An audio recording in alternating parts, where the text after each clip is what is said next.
I'm in love with my sister. I am in love with my former sister-in-law. I'm finally at a point where I can't stand this anymore.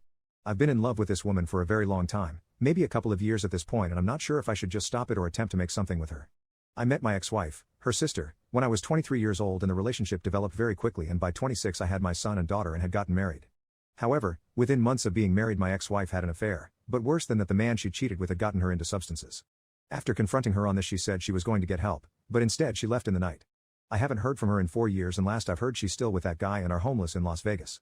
Not sure how true that is, but being focused on holding it together for the kids, I really don't have the time to chase her down, nor do I want to after what she pulled.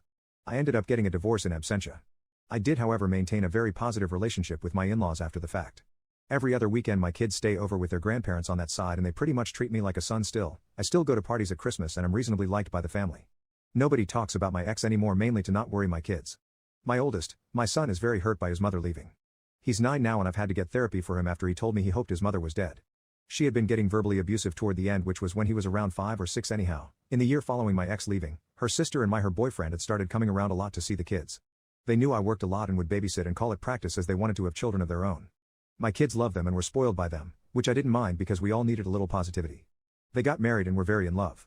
However, her husband was killed in a workplace accident shortly after the birth of their daughter. It has been extremely rough and painful for everyone involved, as one can imagine. I followed my sister-in-law's example and began to take her daughter to give her time to herself if things got too hard to deal with or she needed alone time. She's been in grief counseling for a few years, but she still wears her ring and has told me she can't ever imagine dating again. I talk to her about him frequently and she's gotten to a better place, but she's still very much in love with him. I can't imagine that sort of pain. Over the last 2 years we've been a more constant figure in each other's lives.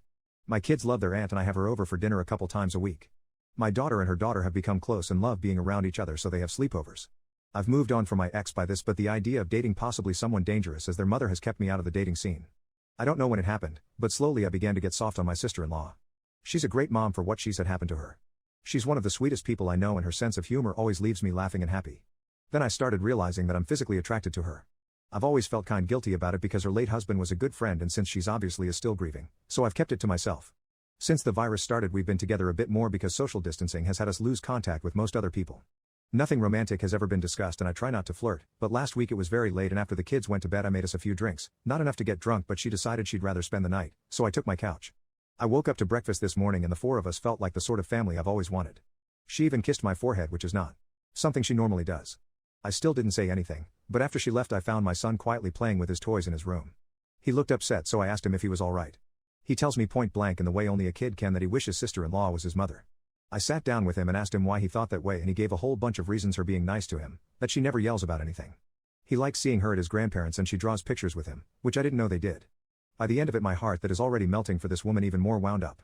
When visiting, dropping them off with their grandparents, I tried to breach the subject with her folks to kind of feel around how people would see. I made a joke about she and I acting like a married couple sometimes, and they didn't laugh and were kind of standoffish, friendly, but either they know something or they disapprove. It's getting too hard for me to ignore or pretend it's not getting to me. I'm in love with her. Either I've got to stop it and find some way not to think of her, or I have to find some sort of way to navigate through this situation and tell her everything. If anybody out there has any insight on how to approach a widow, especially one who was married to a friend, with this sort of intention, I could really use your help.